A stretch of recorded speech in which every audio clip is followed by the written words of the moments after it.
Welcome to the Course Creators Podcast with course design expert Jenny Rice. Whether you're an experienced creator or just starting out, this podcast helps build courses that resonate, transform, and make an impact. Each episode, we'll explore strategies and tips to help you create engaging, successful courses. Let's dive in.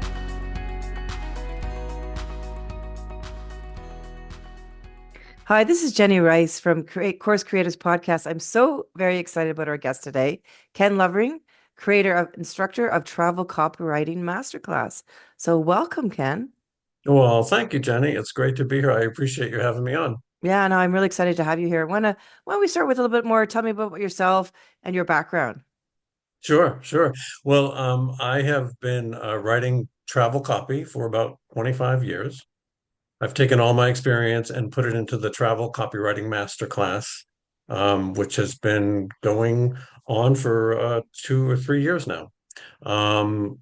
So my background, I've spent 8 years as a copy chief for a travel company called Grand Circle Travel in Boston, Massachusetts. You might have heard of it. I oversaw 4 brands of travel copy, including a river cruise brand, a bicycle tour brand, and an adventure brand. And I struck out on my own in 2008 to go freelance. And since then, I've written copy for various companies. I actually helped Viking Cruises launch their ocean cruise line, which was great fun to be involved in that many aspects of travel copy, and other brands as well. So, excuse me, when I was copy chief, though, whenever a position opened up in my department for a copywriter, I got these stacks and stacks of resumes from people who were dying to be travel copywriters. And, so few of them brought any travel copy experience to the table.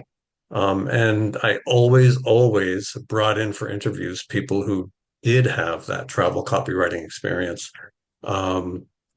Because honestly, we worked in a very, very busy office. I knew that I didn't have a lot of time to train people. So I wanted someone to be able to come in and hit the ground running, right? So, so later on in my career, and which I'll talk about a little bit more later, I started thinking about how there's no real foundational source for people who want to write travel copy.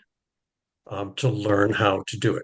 You have Robert Bly's copywriting handbook, right, which everybody turns to when they first become a copywriter, but there was no equivalent specifically for the travel niche. And I thought, what if all those people who were giving me their resumes had a resource like that, had that Right. foundational resource that taught them how to write travel copy specifically? They would have gotten in my door much more quickly. And so that's really how the Travel Copywriting Masterclass came to be. What a great background story, because you worked in that industry, so you understand it so well. You got to see what was working, what wasn't working, manage a team of people with their skill set. As you said, you were hiring them. And if they didn't have that skill set, how would you create and level them up to get that skill set? And you mentioned that people are keen on wanting that skill set too, right? Well, a lot of reasons why people want that skill set is because they do have, admittedly, this kind of romantic image of being a travel copywriter and traveling the world and being able to see places for free, and that certainly happened. I certainly enjoyed that myself. But yes, of course, when someone walked into my door, and if they were the best candidate, regardless of copywriting experience, then I would train them. Right. And honestly, because there wasn't this foundational source of how to train a travel copywriter, we all did the best we could to bring someone up to speed. Right. But boy, if we had had the equivalent of a handbook to tell them, here's what goes into travel copywriting. Here's how travel copywriting is so much different than any other copywriting that you will encounter. Here's the history, the culture, the architecture, the cuisine, all that goes into copywriting. If we had had, if we'd been able to step back and train at that level 20, 15, 20 years ago, sure, it would have been easy. But we worked, like I said, in a very busy office. We didn't have that resource to go to help train people. And it was just kind of fly by the seat of the pants. Right. And what you shared with me, the value of training people effectively. And I love that you've niched down specifically to the travel industry because you said it's very unique, very different than other industries. And if you don't know how to write in that industry, you could be a good copywriter, but you need to know the nuances of that industry too, right? That's exactly right. Yeah. That's exactly right. Yeah. Yep. Yep. Well, There are lots of nuances to writing travel copy that just don't apply to other industries. yeah. So tell me a little bit more about your course and how your learners go through it, how they learn what they come out with. It would be great to share with our Sure. listeners. Sure. Yeah. Excuse me. Well, I kind of see the course as having five main objectives. So if I can maybe walk through those and Yeah, that'd be great. yeah, okay. So first, I really want to show copywriters that you don't have to be a traveler, right, to write travel copy. My course has so many resources for people. I kind of marry the resources with the skills and show folks how to create persuasive copy from that. And in fact, you know, if you think about it, it would be impossible to get good travel copywriters if travel were a prerequisite, right? Because we'd be out in the world all the time, and as wonderful as that sounds, we wouldn't get any work done. Anyway, the second objective is really to show that when you're a travel copywriter, you have an infinite industry to write about. So what do I mean by that? If you are writing for healthcare or finance or insurance, you're kind of confined to the small world of those industries, right? There are very specific kind of guardrails, if you will, in how you talk about those industries, and there aren't a lot of nuances or layers to the industry Right. except of the layers that you bring creatively as a copywriter. You can certainly go to town and approach insurance or finance or whatever from any number of angles, right? But when you're a travel copywriter, you literally have the entire world at your disposal to write about. So one day you might be writing about Paris, and the next day you might be writing about the Serengeti, and then each of those destinations has many, many layers to it that you could uncover, right? Depending on what your particular writing assignment is. There's history, there's culture, there's architecture, cuisine, art, religion, wine, beer, dance. You're writing Mm, about all these things as a travel copywriter. And my travel copywriting students learn about each of these things through the course, particularly in terms of how they specifically pertain to the travel industry. Um, the third objective is I want to give students insights and tips around working for the industry. hmm And so, for instance, when you are writing for any company, any travel company, you're going to write to the brand identity, right? You're going to be particular about the language you use to make sure that it's not off-brand. And I mean, sentence structure, is your copy chatty? Is it short and punchy? Is it long and scholarly? Or it all depends on the brand of the company, right?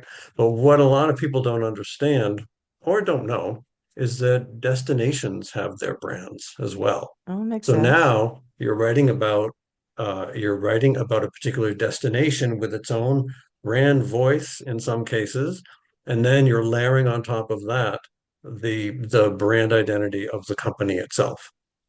And so it kind of results in this very particular copy that varies, of course, company to company, depending on who you're writing for.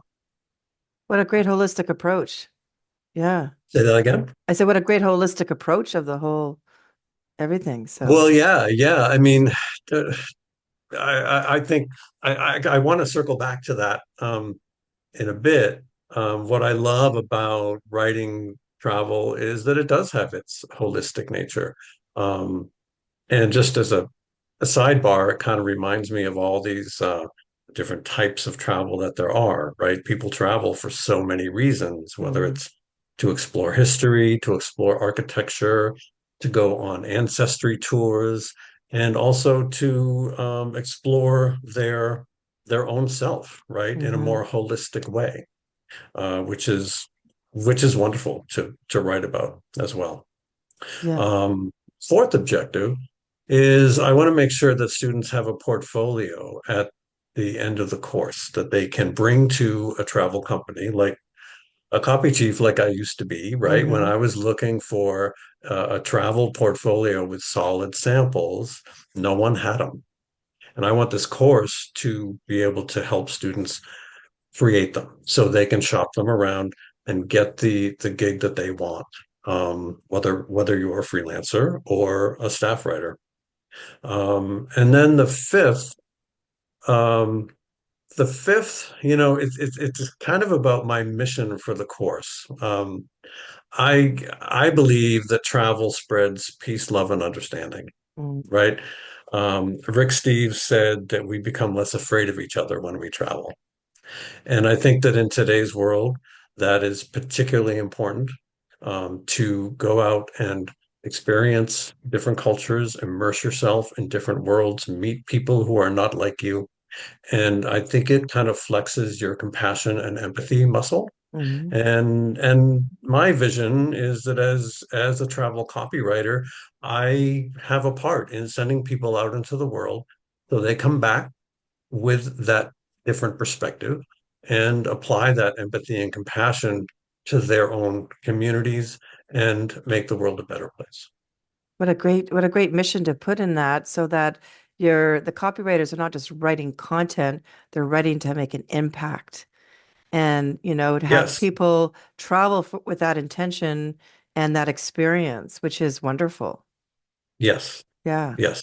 That is the goal, Jenny. Yeah, very exciting. It's funny because I mentioned to you before, I'm a big traveler, been to about 95 countries. And, Yeah. if I'd known about this type of career, I might have done it 20 years ago too, because traveling is really one of my real passions. And I'm like you, it's like I go there to learn about different cultures, understand how people live and work. I remember I grew up in Montreal and I remember, is everybody cold in the winter and have lots of snow like me? And I Right. was I was always curious, like, and then I realized, no, some people live in the equator and it's warm all year round. And I was Yeah. like fascinated that people had different perspectives and, even studying different languages. I have a diploma in languages to learn how people's language, impacts their culture, their lives, their architecture, their history. And it's just such an exciting arena to be in. And it's the little things, which I know you can appreciate not only when we talk about climate, but also when we talk about just living in Brussels. You said that you were in Brussels for a time. Just seeing those subtle differences that Belgians take for granted, right? They live with them every Yeah. day. But you, as a Canadian, go in and you see that they do things very, very differently than you. So there are those small things, even if it's like subway etiquette, Yeah. right? Absolutely. But then there are the larger things. Like I had the privilege when I worked for Grand Circle Travel of traveling to Tanzania. And we were welcomed into a Maasai village and welcomed into the mud-built hut Mm. of the Maasai women. And we had just a little chat. Our guide was the interpreter, and we chatted about everyday things and exchanged cultural traditions and how do you do things? Well, this is how we do things. And it was a very enlightening and wonderful experience. And it certainly changed me. And the more travelers experience those things, then the more sensitive they are to looking at their own worlds more critically and oh, sure, this is how I in my country do something, but it may not necessarily be how everyone else Hmm. does it. And it just gets you thinking more about your place in the world and the fact that, everything is not about your own culture, Right. right? And you're the Yeah. center of your own universe, but there's so much more out there. Yeah, Yes, absolutely. I have a similar exactly. story. I went to Lake Titicaca in Peru, and Oh, we actually nice. went on a boat and we went to an island where we lived with a family for a couple of days. Oh, No, cool. no electricity, no plumbing. We slept literally on a straw bed. They fed us, we ate at their table. And, I speak a bit of Spanish, so it helped. But it was Yeah. fascinating to appreciate. And I remember coming back and I was like, oh, a toilet. Oh my God, I'm so happy to see a toilet. The little things you appreciate, right? So, Yes, yeah. that's exactly true. Yeah. That's exactly true. That's Well, great. we should write a book on all your experiences and, even beyond the copywriting. I'm sure you have lots of storytelling. I have my hand in a few different projects and I hope to share them in the Yeah. future. And I love Yep. that you're putting the bigger picture on. And I know we're not talking about courses so much, but the bigger picture of the impact that traveling has on your perspective in life and how you appreciate your life, your perspective, and other people. And we're more alike than we think, right? So, Well, yes, and it is about the courses and it is about learning. I mean, we all want to learn, right? Or I assume we do. yes. Most of us do. Yeah. And I mean that's why we're in the course creation business because we value the learning, we value the different perspectives. And and if my course can help not only I mean, in a roundabout way, I want the travel copywriter to be um, impacted by the writing. And if they have the pleasure of traveling for the company they're writing for, I want them to be impacted by that as well. Um, in addition to being able to persuade people to go out into the world and have those experiences. I kind of see it as a cycle, right? Yes. That the writer persuades the traveler to travel. The traveler comes back, spreads compassion, and then responds to the next piece that the writer writes Mhm. and goes off again. And it's this kind of endless cycle. If you are a frequent traveler and if you have the privilege of writing to a frequent traveling audience. Yeah. What a great holistic circle for sure. Yep. Yeah. So, to address some of our course creator audience, any challenges you faced when creating your course and how did you overcome them? Yeah, my biggest challenge was timing, Jenny. I created this course during the pandemic, and it was kind of one of those moments that was unexpected. I mean, obviously for all of us. Um, but it was a time of great reflection for me, and it caused me to, well, I should say, if it's not obvious to the listener, um, during the pandemic, travel dried up. No one was traveling. So here I am, a travel copywriter serving the travel industry. Well, my phone stopped ringing, Right. and it freaked me out. But it also gave me the ability to look back on my career choice, right? And it made me think of a conversation that I had when I worked for Grand Circle Travel, and my boss said to me, um, "Ken, what is your writing process?" And we were just kind of having an informal conversation because, she was a really great travel copywriter. Everybody looked up to her talent, and and so she was just kind of trying to poke this out of me.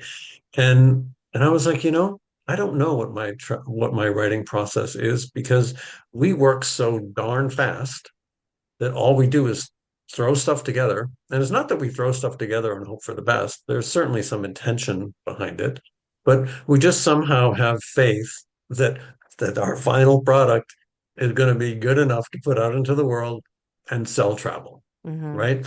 And and during the pandemic, I had the opportunity to really reflect on that and to start documenting what goes into travel copywriting. Because I knew all this time, up until the time I created the course, I knew it was different. I just couldn't put words to it. And so the pandemic helped me to put words to it. And I had this idea to create the course so that I could help copywriters, whether they're beginning copywriters or mid-career copywriters, um, take the course, educate themselves so they would know what those elements of travel copywriting are and bring them to a prospective client or employer once travel bounced back. Because you know what? Travel always bounces back. Right. And I experienced that after 9/11, and we've experienced it before. I mean, I'm not going to go into historically how we've experienced it before, but 9/11 certainly stands front and center for me because that's when I worked for a travel company. And it was really weird to be disrupted in such a way and to walk to my office in Boston with not a plane in the sky Right. taking off from Logan Airport. Um, and so I knew it would come back. And I thought, let's help people prepare for the time when it comes back so they can step into the industry and be in a really good position to kind of rise through the ranks of what I call the next great age of travel, which I Right. think we are in now. Yeah. So for me, it was the ultimate in not knowing whether this would work because we were in the middle of the pandemic. It felt totally out of my control. And I'm sure there are many course creators out there who feel the same way. But I did it anyway. And I'm quite happy with it. Yeah. And what I love what you said is I use the analogy of you're a race car driver and you're trying to teach people how to drive a car because you know what you're doing, Mm. you know it instinctively, you just do it naturally. And how do you, like you said, take a step back and look at your process so that then you can go and teach it to other people. You know, here's step one, step two, so people can learn it until they become a race car driver, right? Well, So, yeah, and you can be a race car driver and not know how the car works, yep, very true. right? If you know how the car works, maybe you're a better race car driver. Um, and I guess that my course helps people understand the engine, The if you engine will, and to drive it well, right? So cool. and to drive it well. Great. Exactly. Great. Yep. Well, as we end this podcast, do you have any tips for other course creators that you can share with them? Yeah, I think that part of what I would say to people is to keep your content digestible to different learning styles. I have a mix of video and PDF as part of my course. I have a couple of fun little quizzes and graphics, and because people learn in different ways, right? So Mhm. so I would say that that's one thing that I did with intention as I created the course. And also try to keep it simple for Mhm. yourself. It's so easy, as anyone listening knows, to get sucked into rabbit holes around systems, whether it's email automation or whether it's learning platforms, whatever it is. Don't be afraid to pick up the phone and call the support team, or maybe it's chat that you have to do, whatever it is. Um, don't be afraid to do it because um, I've spent so much time going down rabbit holes, I can't even tell you. Yeah. So that's my advice. That's great. Great advice because it's so important to look at the whole picture and have people learn from different perspectives, right? Because adults learn in different ways, like you said, and using Yeah. that multimedia, that engagement piece of it is so critical to making an impact and to create that intention too. Yes, That's great. absolutely. Well, great Yeah. insight. I've loved this having you on the guest as this podcast. It's been very interesting and insightful and lots Well, of fun. thanks. Thanks. If you Yeah. want to check out the course, you can go to TCW, that's Travel Copywriter, TCW, TCWmasterclass.com. Perfect. Yeah, Yeah, for sure. Have our course creator and other people go and look at that. So great. thank you again, Ken, for being on the podcast. This is Jenny Rice from Course Creator Podcast with Ken Lovering. Thank you again. Thanks, Jenny. Okay. Thanks for listening to the Course Creators Podcast. For more insights and to connect with a community of creators, join our Course Creator channel on The Great Discovery. We offer both free and premium memberships. Check the link below. Until next time, keep creating, inspiring, and transforming lives.